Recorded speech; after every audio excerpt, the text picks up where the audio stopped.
আসসালামু আলাইকুম ওয়া রাহমাতুল্লাহ।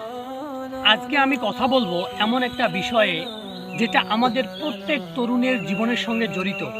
সেটা হচ্ছে বেকারত্ব। আমরা অনেকেই বলি চাকরি পাই না, দেশে কাজ নেই। কিন্তু আমরা কি একবারও ভাবি আমি নিজের জন্য কি করছি? বর্তমান যুগে শুধু সার্টিফিকেট দিয়ে কিছু হবে না।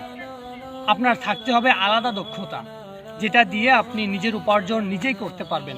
ধরুন, আপনি যদি জানেন কম্পিউটার চালানো, graphics design, video editing, mobile সারানো, মোটরসাইকেল মেরামত কিংবা দর্জির কাজ, তাহলে আপনি চাইলে নিজের ছোট্ট একটা ব্যবসা শুরু করতে পারেন। ঘরে বসেও আয় করতে পারেন অনলাইনে। এনজিও, ইউটিউব, হাজারো জায়গায় এখন ফ্রি কোর্স দেওয়া হয়।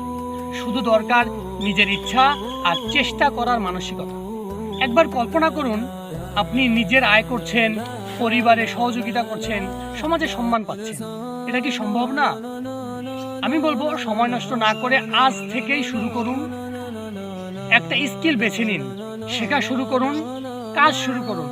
ইনশাআল্লাহ সফলতা আসবেই। আসুন আমরা নিজেরা গড়ি, সমাজকে বদলাই। স্কিল শিখুন, বেকারত্ব দূর করুন। ধন্যবাদ সবাই।